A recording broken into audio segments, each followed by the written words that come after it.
Señoras y señores, por supuesto que es un honor recibirlo acá con los brazos abiertos en A la Medida por TN23. Buenas noches. Sandy, ¿cómo estás? Buenas noches. Muy bien, Julio, muy buenas noches. Lista para poder acompañarles en esta emisión y poder darle esos elementos para que podamos analizar esos temas que marcan la jornada. Y obviamente, la elección de fiscal general y jefe del Ministerio Público es uno de los temas que tenemos. Así es, así como el tema de que se amplían las acciones para tratar de que no ingresen las pandillas de El Salvador y los embarazos en adolescentes que le cuestan caro al Estado de Guatemala. Pero así como está convulsa Guatemala en muchas cosas, hombre, el mundo está igual, Sandy. Así es. Vamos a dar un adelanto de lo que se viene en el segmento de las noticias internacionales con Andrés Estrada. Andrés, ¿cómo estás? Buenas noches. Buenas noches, Andrés. ¿Qué tal? Feliz noche, Sandy, Julio. Y así es, hay mucha información que surge de las noticias internacionales. En Rusia, el secretario general de las Naciones Unidas, Antonio Guterres, viajó directamente a Rusia para sostener una conversación con el presidente Putin. Y bueno, hay declaraciones interesantes. Kamala Harris, vicepresidenta de Estados Unidos con COVID-19, y México dice que están fuera de la pandemia. Bueno, pues, ¿les parece seamos a titulares? Así es, comenzamos. Veamos nuestros temas destacados. El Salvador amplía su estado de excepción y en Guatemala se amplía el plan en la frontera contra pandilleros salvadoreños. Además de un problema social y de salud, analizamos el impacto económico de los embarazos en adolescentes. El presidente de Guatemala, Alejandro Yamatei, inició con las entrevistas a los candidatos a fiscal general y jefe del Ministerio Público. Pide contar su versión de los hechos. El exministro Alejandro Sinibaldi solicitó ser querellante en el caso Odebrecht. Más de 1 millón de dosis de la vacuna contra COVID-19 se vencerán a finales de abril. Autoridades de la región abordaron cómo construir la recuperación y reparación de la educación pospandemia.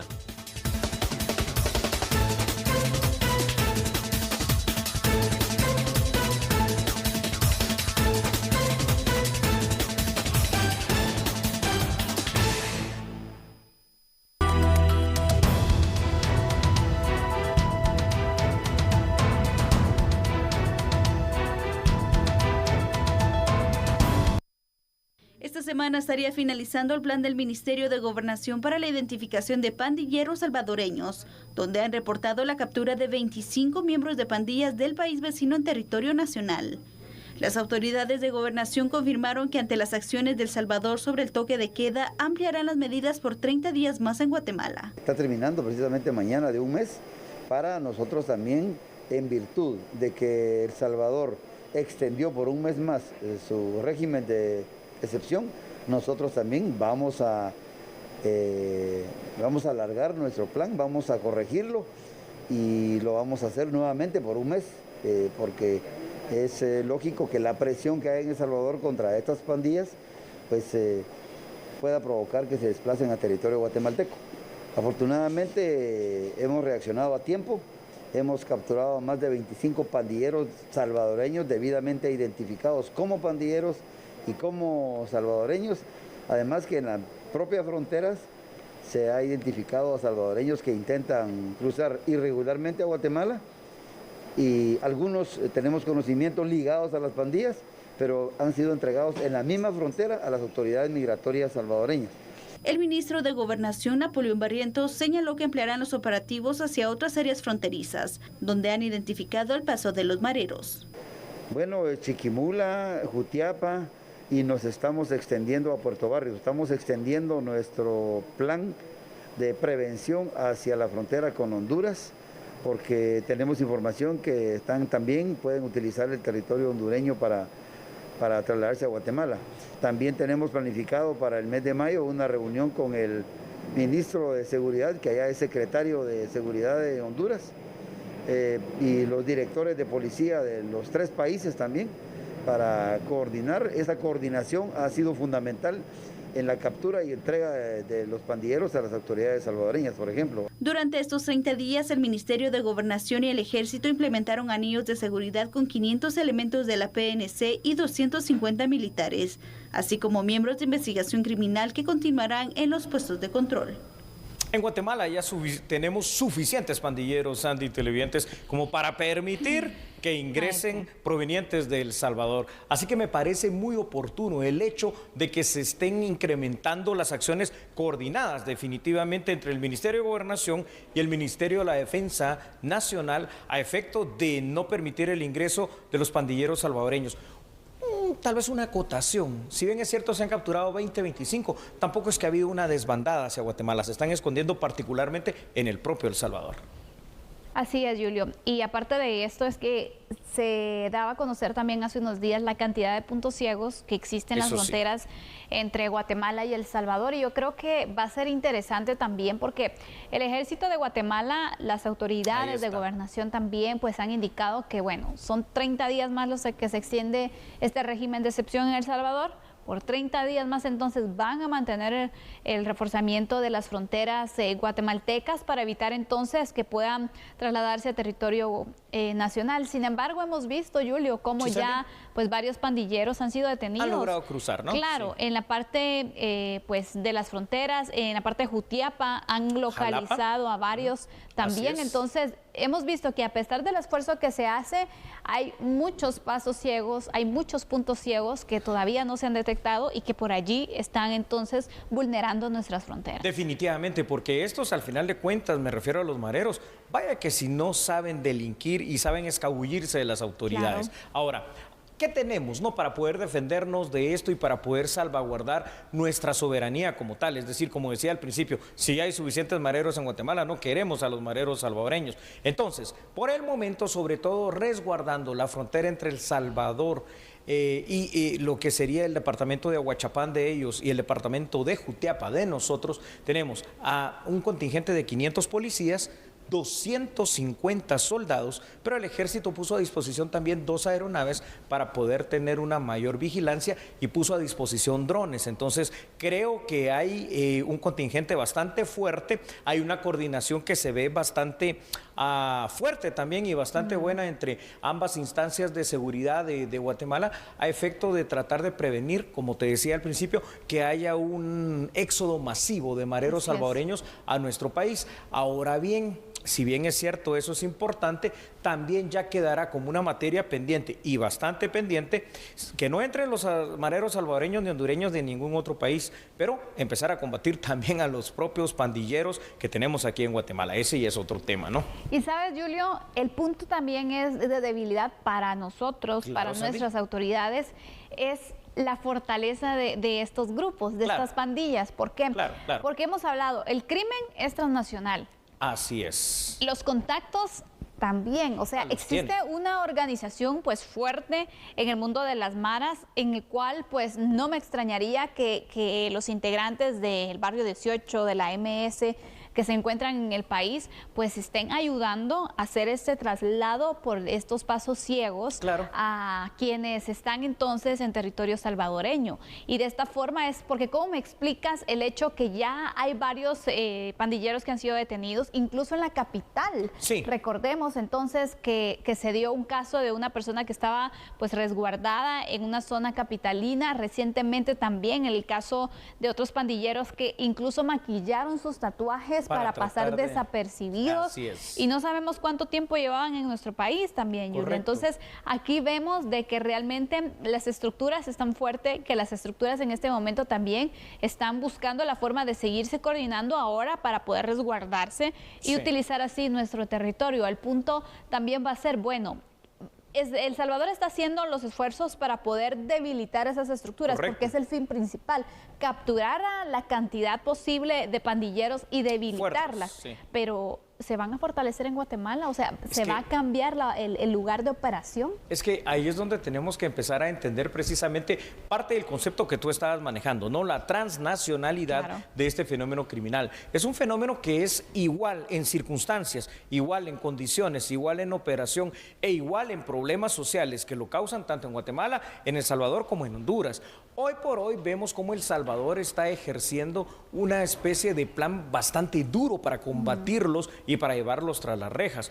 Honduras está tratando de empezar algo similar, pero nosotros aquí en Guatemala no podemos quedarnos atrás. No solo se trata de resguardar la frontera, sino que ahora se trata también de combatir lo interno que tenemos. Y esto deberíamos de hacerlo, tal y como lo decía Napoleón Barrientos, ministro de Gobernación, en coordinación Guatemala, El Salvador y Honduras, para actuar de una manera conjunta y que aquí los que corran, los que huyan y los que sientan miedo sean los mareros y no los ciudadanos. Como están saliendo del Salvador, como están huyendo del Salvador. Así es. Y mira, Julio, la verdad es de que ya vamos a ir con unos datos, pero cuando se da a conocer estas acciones por parte del presidente de El Salvador, pues recordemos, hubo pues mucha resistencia, ¿no? Claro, claro. Defensores de derechos humanos que estaban en contra, y a pesar de todo, el presidente fue firme de decir, no, yo sigo, y al contrario, le empezó a aumentar a las medidas, empezó a ser más fuerte en el combate a las pandillas.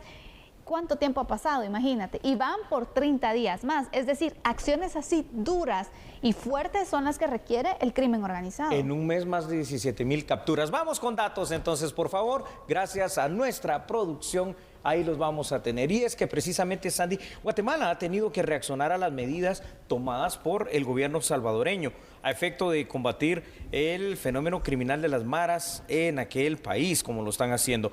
Con la ampliación de 30 días más del estado de excepción en El Salvador, es necesario que las autoridades de seguridad nacional desplieguen planes operativos para resguardar la frontera. Hoy se cuenta con 700 elementos de fuerzas combinadas para resguardar sobre todo la frontera y los pasos ciegos, particularmente en el departamento de Jutiapa. La coordinación entre la Policía Nacional Civil y el Ejército de Guatemala por el momento parece estar dando, digamos, un resultado bastante bueno, al menos para impedir una llegada masiva de mareros de origen salvadoreño. Y por ahí siempre, más de alguno va a lograr traspasar esa muralla. Ahora, Sandy, concretamente el Ministerio de Gobernación está recibiendo apoyo del Ejército de Guatemala, no solo con efectivos militares que tienen por misión salvaguardar esa soberanía nacional, sino que además ha recibido el apoyo del Ejército, que les ha facilitado 2 aeronaves para vigilancia y control, también drones para ampliar el rango de cobertura de esa vigilancia. Una cosa, Sandy, es impedir que entren mareros salvadoreños a territorio nacional, pero otra cosa, como ya lo dijimos en la materia pendiente del Estado de Guatemala, combatir a lo interno el fenómeno delictivo de las maras. Hay que aclarar que por el momento tampoco parece ser Guatemala el principal destino de huida de los pandilleros salvadoreños. Por el contrario, han permanecido en su país y las grandes capturas que ha hecho el gobierno del presidente Nayib Bukele se han dado en territorio salvadoreño. Así es, por la cantidad entonces también de pandilleros que se conoce, que pueden existir en ese territorio, Julio. Sería interesante que este plan antipandillas se pudiera coordinar de una forma regional y que se mantenga por un tiempo mayor, ¿no? En el cual se puedan organizar, exista un cruce de información, una comunicación directa entre los encargados de la seguridad, tanto fronteriza como también ciudadana, para poder de esta forma unificar esfuerzos y pues combatir las maras como un problema regional, que así se debería de tratar. Pero absolutamente de acuerdo. El hecho de unirnos, de que de verdad se pueda actuar como bloque en temas como la seguridad, todavía es un sueño que parece que está pues algo lejos de alcanzarse. Ojalá me equivoque y ojalá que también empiece a cambiar la forma de operación también en temas de seguridad, porque las pandillas, los problemas de inseguridad nos atañe a Guatemala, a El Salvador, a Honduras, que son los países donde se dan más estas situaciones, y por supuesto incluir también a otros países México, para que se pueda fortalecer. Pero mientras sigamos actuando individual, creo que los esfuerzos que se pueden hacer y los resultados no van a ser tanto si nos uniéramos. Así es. Entonces, en este momento estamos bien claros nosotros. En El Salvador, al igual que en Guatemala y en Honduras, las pandillas, las maras tenían de rodillas a la sociedad salvadoreña. Hoy la sociedad salvadoreña empieza con estas acciones a ponerse de pie, y los que empiezan a temblar y a tener miedo son los pandilleros. Esto mismo debe de pasar y de implementarse en Honduras y en Guatemala. Esto tiene que ser un plan transnacional de seguridad a largo plazo y a gran escala. Pero además tenemos en este momento que tener esas acciones preventivas, porque ahora son puramente preventivas, de parte de la Policía Nacional Civil y del Ejército de Guatemala en la frontera con El Salvador. Y mientras tanto, quedará la materia pendiente para que usted se quede también analizando allá en casa de cómo combatir de manera efectiva, eficiente y eficaz causas y también poner tras las rejas a estos mareros también aquí en Guatemala y sobre todo controlarlos en el sistema penitenciario. Y mientras eso pasa, que ojalá sea pronto, como dijo Sandy Monroy, vamos precisamente contigo, Sandy, a más información. Así es, Julio, ahora vamos a conocer noticias de carácter judicial porque el exministro Alejandro Sinibaldi solicitó ser querellante adhesivo en el caso Odebrecht. En el juzgado cuarto penal se conoce la carpeta judicial Odebrecht Guatemala. En dicho caso están vinculados exfiscales y el exjefe de la Fiscalía Especial contra la Impunidad, Juan Francisco Sandoval, de haber acordado de manera ilegal los convenios de colaboración eficaz. El exministro de Comunicaciones, Infraestructura y Vivienda, Alejandro Sinibaldi, explicó que pidieron ser querellantes en este proceso para contar su versión sobre los hechos con la empresa brasileña Norberto Odebrecht, Sociedad Anónima. Ratificar una denuncia que se planteó desde el año pasado en base a las ilegalidades que se cometieron en la firma de los convenios de Odebrecht y las ilegalidades que se cometieron en todo el proceso. Así que lo que estamos buscando es lo que se dijo desde el principio, que es que se conozca la verdad. Y para que se conozca la verdad, tristemente se tuvo que denunciar para que se procesen a quien corresponda y de alguna manera esos convenios ilegales pues procedan como corresponde. Vamos a exponer nuestros argumentos de las muchas ilegalidades que se cometieron, son más de 18 ilegalidades, pasando desde que las declaraciones se cruzan con los tiempos y muchas cosas más. Así que esperamos que esto vaya encauzando este proceso y se vaya conociendo la verdad de muchos cómplices que participaron activamente con la empresa Odebrecht en defraudar al Estado. A puerta cerrada, este 26 de abril se celebraría la primera declaración de unas exfiscales de FESI, pues el proceso está bajo reserva judicial. Sin embargo, la diligencia se canceló por una recusación que se presentó en contra del juez Pedro Lainez. La acción de recusación será analizada por una sala de apelaciones, la cual resolverá si el juzgador Lainez tiene algún impedimento legal para seguir al frente del caso Odebrecht Guatemala.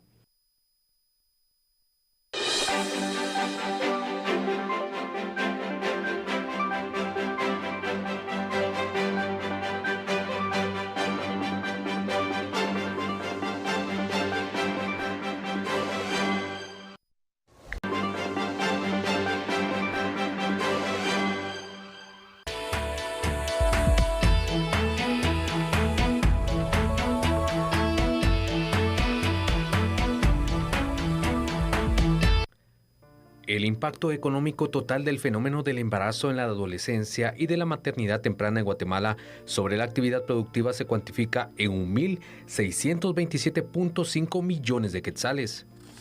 Desde el punto de vista del análisis que estamos presentando hoy, se demuestra que los embarazos adolescentes a Guatemala le cuestan casi un tercio de un punto porcentual del PIB, es decir, le cuesta 0.33% del PIB, le cuesta cada año.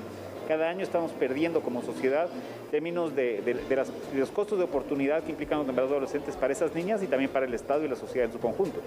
Entonces, el embarazo adolescente, más allá de ser solo un problema de salud o ser un problema social, también es un problema económico para toda la sociedad al restar oportunidades de desarrollo para todas y para todos. Creemos firmemente que el poder intervenir de una forma integral, multicausal, favoreciendo el acceso de las niñas a la información, el poder consolidar sus acciones, las oportunidades de acceso a la educación, el poder, por otra parte, generar y alentar proyectos de vida alternativos a la maternidad y ver y valorar el rol de las mujeres en la sociedad, son elementos claves para justamente ir cambiando esta tendencia de incremento de los embarazos adolescentes que representan aproximadamente 70,000 niñas por año, un poco más de 73,000 niñas por año. Vaya, qué problema más grave cuando hablamos, Andy, de 70,000 adolescentes embarazadas en promedio anualmente. Es decir, es una cifra que sobrepasa cualquier situación que podamos imaginar. Y esto no solo le cuesta varias cosas al país, le cuesta dinero, por supuesto, pero también le cuesta a las propias niñas el abandonar su futuro, el dejar su plan de vida que tal vez nunca supieron qué es eso, el convertirse en niñas y a la vez de ser niñas, son niñas que tienen niños y les toca ser madres y al final de cuentas estar condenadas, sobre todo en el área rural, a una situación de pobreza extrema y de una situación de la cual es muy difícil que salgan. Y uno se pregunta aquí, bueno, ¿y cuáles son las políticas de Estado que están establecidas precisamente para esta prevención? Bueno, se conoce lo de la Política Nacional de la Juventud y el tema de prevención de embarazos, pero evidentemente esto no está funcionando como debe ser. Parece que no, Julio. Y lo peor de todo es de que tú has dicho algo que es muy cierto, y es que el país está sobreestudiado. Bravo, es decir, cierto. Ya sabemos cuáles son esos problemas sociales que marcan un retroceso en el desarrollo del país, en el desarrollo de cada uno de sus ciudadanos. Y el punto aquí es que, bueno, ¿cuáles son las acciones concretas? Ahí está. Eso es lo que nos falta, acciones. De estudios ya tenemos muchos y cada vez nos evidencian que la situación va aumentando, el problema va aumentando, pero también los avances son los que van entonces como a paso lento, ¿no? Eso es correcto, y tienes tanta razón con lo que estás diciendo, que esta instancia de Naciones Unidas nos da un estudio más de lo que ya sabemos, porque esto precisamente viene de años, es un problema que no es de ahora, es un problema cultural, aunque esto de cultura no tiene nada, es un problema de costumbres, pero costumbres perversas, donde en muchas partes del interior de la República se pretende, y así es, que el primer contacto sexual de una niña, apenas niña,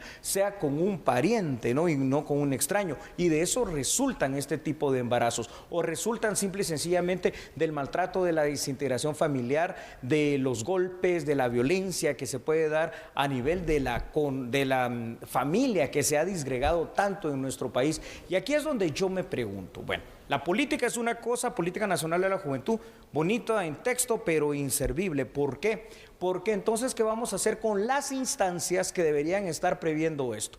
¿A cuáles me refiero? Y vamos a hablarlo sin pelos en la lengua. Primero, el Consejo Nacional de la Juventud, la Procuraduría de los Derechos Humanos, que también tiene que ver esto, obviamente también el tema de PGN en lo que le compete. Entonces, o pasamos a la acción, o esto simple y sencillamente nos seguirá desbordando cada vez más. Y esto también va englobado, Julio, en que realmente nos faltan políticas nacionales, porque este tema es un tema de interés nacional, donde todas las instancias, todos los sectores que tienen también relación, que están haciendo algo a favor de la niñez y la adolescencia para erradicar este tipo de problemas, que se unan, que vayan todos en una hoja de ruta, en un mismo objetivo, para poder maximizar esos recursos y poder tener mayores resultados en conjunto. Pero lo hablábamos anteriormente, un plan regional de seguridad en Centroamérica no existe, un plan nacional de políticas nacionales, exactamente, tampoco existe. Si estamos mal en lo interno, imagínense ustedes también cómo vamos a pedir a lo externo. Así que,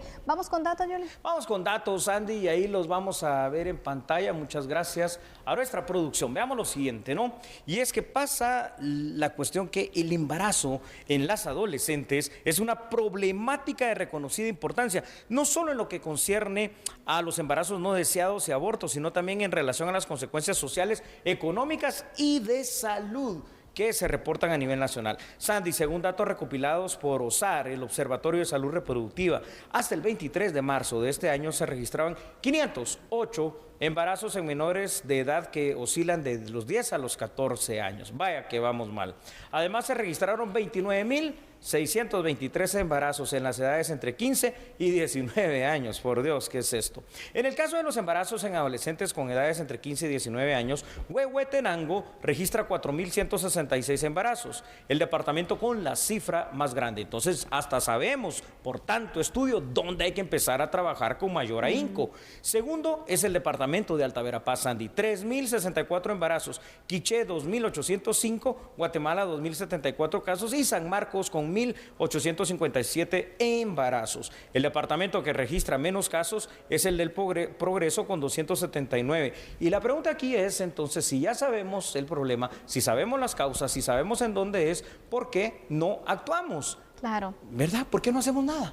Y aquí el punto es, Julio, que hablamos de embarazos a nivel general, pero cuando ya nos ponemos a revisar las causas que generan esos embarazos, cuando vemos que varios de ellos son producto de una violación sexual, mira, aquí ya tenemos otro problema que agregar y también tenemos otra debilidad también a nivel de Estado. Y ver entonces, bueno, le cuesta caro al Estado un embarazo en adolescentes. Si lo vemos desde el punto de vista económico también, pero si lo vemos también desde la interrupción de planes, de proyecto de vida y de que cambia la vida de las niñas y de las adolescentes, aquí es otra situación, Julio, porque a veces las amarra entonces a una situación de pobreza porque es difícil salir adelante así. Y si ya viven una situación precaria económicamente, agregando esta situación es más complicado. Entonces vemos cómo es que le cambia la vida a una persona, a una niña, a un adolescente, porque en el país tenemos niñas criando niños. Así es, literalmente. Muchos de estos embarazos son producto del incesto, producto de una perversión total y la problemática social se agudiza año con año y pareciera ser que aunque sabemos dónde está el problema, y deberíamos de saber cómo empezar a frenarlo, porque esto se frena con información, con educación, con enseñar inclusive a quitar aquellos tabús de los métodos anticonceptivos. O sea, más decir, ¿cómo le vamos a enseñar eso a los niños? Pero es que si no se los enseñamos pasa lo que está pasando, pero bueno, como no lo hacemos, he ahí el resultado. Y aparte de esto, el cuidado de su cuerpo, que conozcan su cuerpo, que conozcan también cómo pues saber que tienen que respetar las otras personas también su cuerpo para evitar estas violaciones donde muchas niñas son engañadas por parientes, por personas de confianza y al final termina en un embarazo. Situaciones en las que incluso los padres, imagínense ustedes, producto de violaciones, pues embarazan a sus hijas y eso no puede seguir pasando. Ya nos cansamos de llamados, ya nos cansamos de estudios. Lo que queremos ver son acciones para cambiarles la vida a esas niñas, a esas adolescentes que en este momento pueden estar en riesgo. Vamos con otras noticias. Y aquí la tiene y es que nos vamos a temas de salud. ¿Sabe por qué? Autoridades del Ministerio de Salud indicaron que cerca de 1.3 millones de vacunas contra el COVID-19 están a punto de vencer a finales de este mes de abril. Así que, por favor, vea con atención esta información.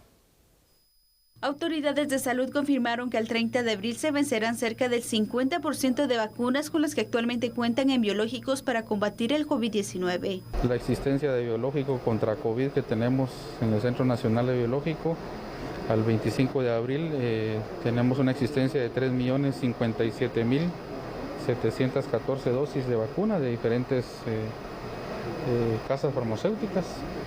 Y de algunas de ellas pues están con fecha de vencimiento a finales de este mes. Entre ellas está el componente 2 de Sputnik, que son alrededor de 874.000 dosis. Y también tenemos algunos lotes de la vacuna AstraZeneca, que también tiene fecha de vencimiento el 30 de abril, que son alrededor de unas 500.000 dosis. Son datos aproximados. Y bueno, nos encontramos en el proceso de también obtener más vacuna porque pues lógicamente nos estaríamos quedando sin la misma. Sin embargo, han continuado las negociaciones a través de COVAX para la adquisición de más vacunas y cumplir con el Plan Nacional de Inmunización. En este momento estamos en negociaciones con el mecanismo COVAX, que es el mecanismo que está habilitado para acceso a vacuna. Y está en propuesta la vacuna pediátrica, que es para los niños de 5 a 11 años. Eso es lo que está ahorita en curso al momento. ¿Es la Pfizer? Es la Pfizer, que es la que está destinada a ese grupo etario. ¿De cuánto estaríamos hablando de dosis de cada una aproximadamente? ¿Tanto como? Mire, les soy sincero, no me anticiparía a dar un dato. Estamos justamente en esa discusión, el área técnica que le corresponde este tema lo está analizando. A su servidor como responsable del área administrativa pues entramos a apoyar también con el tema ya de la adquisición y pago, ¿verdad? Cuando ya tengamos ya esos datos definidos, pero justamente están trabajando esa parte. Creería yo que estaría alrededor de 1 millón de dosis, ¿verdad? Y mañana se llevarán a cabo las elecciones para rector de la Universidad de San Carlos de Guatemala. Walter Mazariegos de Innova USAC da a conocer su plan de trabajo. plan de trabajo innovador. Su eje principal es la tecnología, un proyecto que innova las carreras de la Universidad de San Carlos de Guatemala, sistematiza todos los procesos para estudiantes y profesores a tal punto que todo sea digital en los procesos administrativos y que los estudiantes puedan tener su expediente estudiantil en cierre de carrera en forma digital para solicitar examen público o privado. También fortalecer toda la parte académica con la actualización de carreras, autorización de carreras nuevas, fortalecer la investigación, la extensión universitaria, la administración y servicios universitarios, estabilidad laboral para nuestros trabajadores, apostarle a los intercambios nacionales e internacionales, la acreditación de todas las carreras por calidad académica para nuestra universidad, tener una relación directa con el Foro de Rectores para fortalecer la educación superior en el país, una buena relación directa con los 14 colegios profesionales para fortalecer la parte de capacitación, actualización de todas las profesiones que tienen que ver con la educación superior en el país. No podemos entregar la universidad a gente que no tiene un plan de trabajo, que anda buscando trincheras para atacar un sistema que ha generado mucho desarrollo en el país.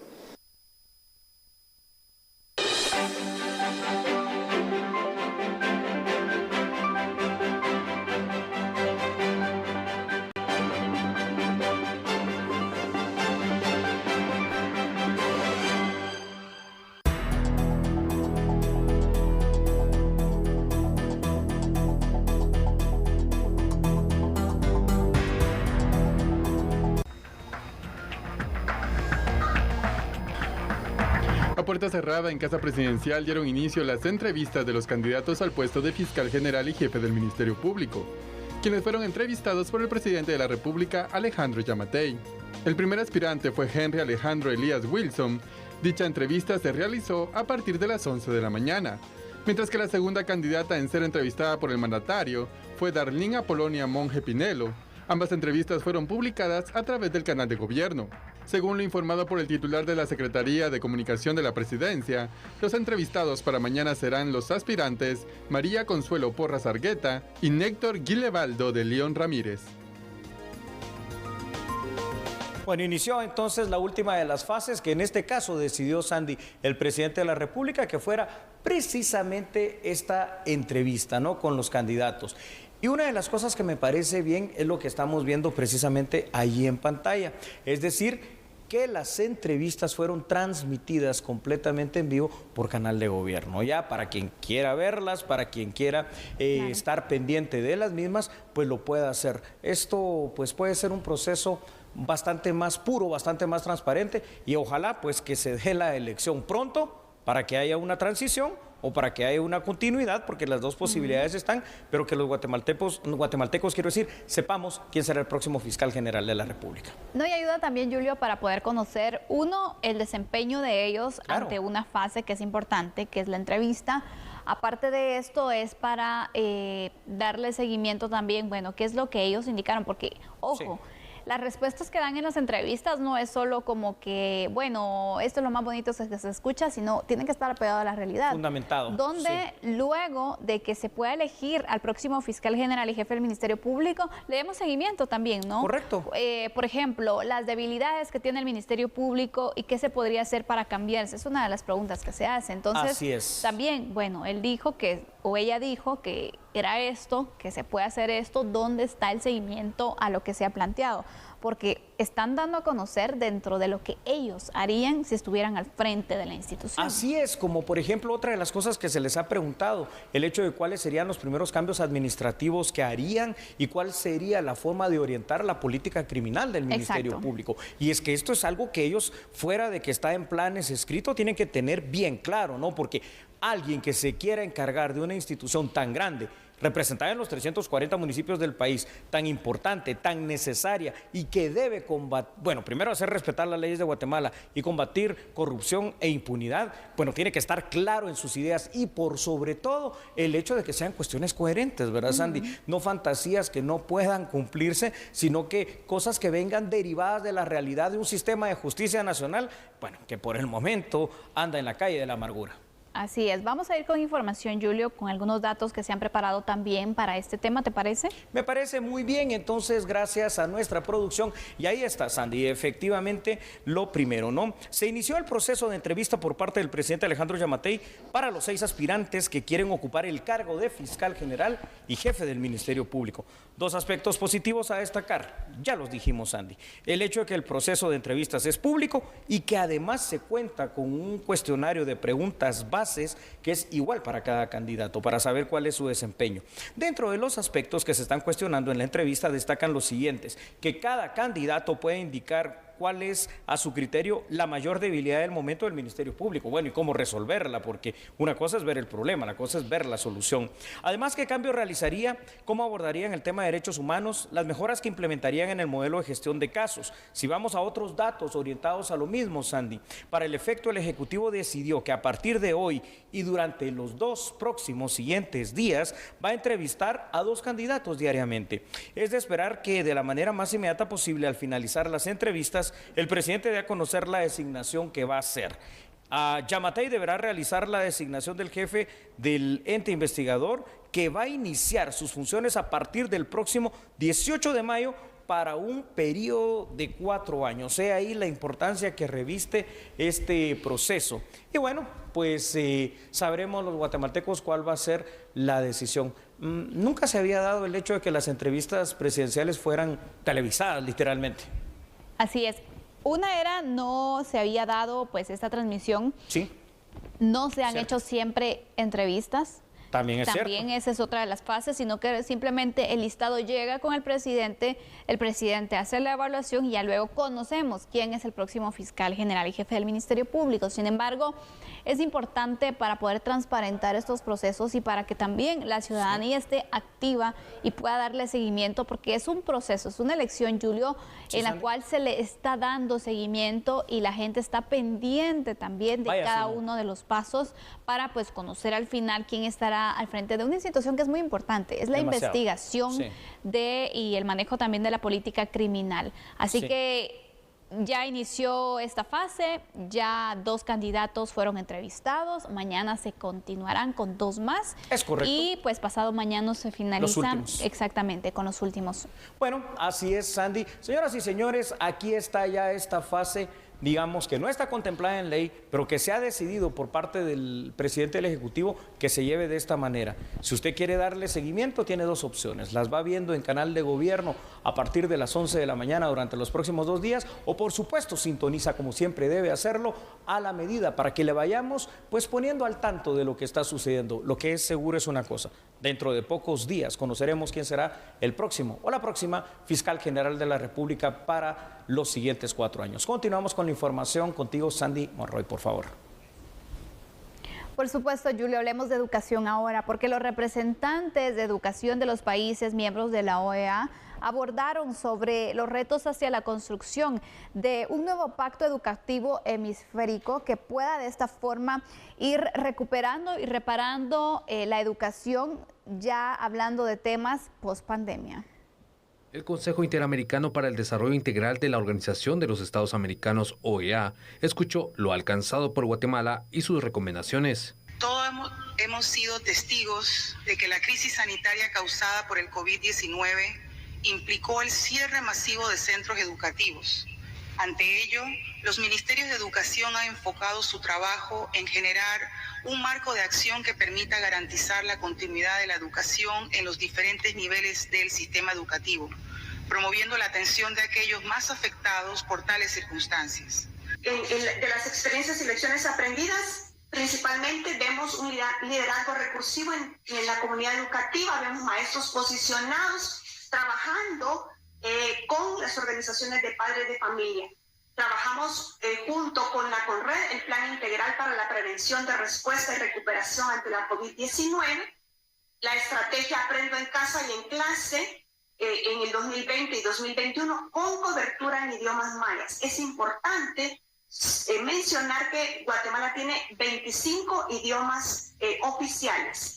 Diseño e implementación de guías y módulos de autoaprendizaje y de modalidad híbrida que también se trabajaron con pertinencia cultural y lingüística, y el incremento en el monto destinado para la alimentación escolar para 2.6 millones de estudiantes de los niveles preprimaria y primaria. Todo esto lo hemos logrado con el apoyo de actores de la sociedad civil. Las recomendaciones de cada país se presentarán durante el Plan de Acción de Buenos Aires 2022-2025, que se presentará en la 11ª Reunión Interamericana de Ministros de Educación.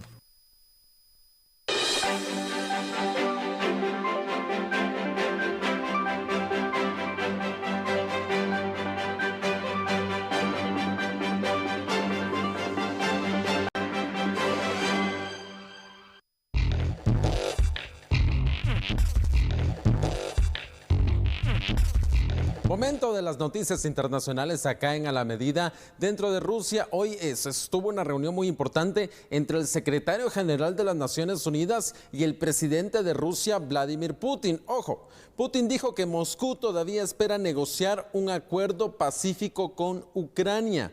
Putin afirmó que los negociadores rusos y ucranianos tuvieron lo que describió como un logro serio en las últimas conversaciones que tuvieron ambas partes en Turquía. Sin embargo, el presidente ruso afirmó que el lado ucraniano dio marcha atrás en algunos de los acuerdos tentativos logrados en Turquía. En particular, Putin dijo que los negociadores ucranianos cambiaron su postura en el tema de Crimea y los territorios separatistas en el este de Ucrania, Lugansk y Donetsk.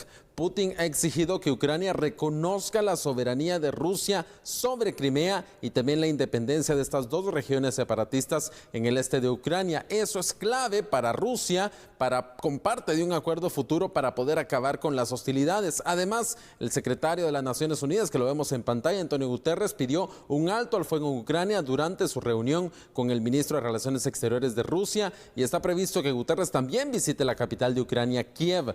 Mientras tanto, existe temor de que la guerra traspase el territorio de Ucrania. Una serie de misteriosas explosiones en un país que se llama Moldavia ha aumentado la amenaza de que se extienda el conflicto. Las explosiones se registraron en una región llamada Transnistria, en la frontera con Ucrania. Esa región ha estado en paz en los últimos años, pero en los 90s hubo un conflicto entre separatistas pro-Rusia y el ejército de Moldavia. Funcionarios ucranianos afirman que es un ataque de bandera falsa diseñado para darle un pretexto a Rusia para llevar a más tropas a ese sector y ya no iniciar combates únicamente en el este de Ucrania, sino desde la otra parte de Ucrania empezar esos combates y tal vez ampliar la guerra.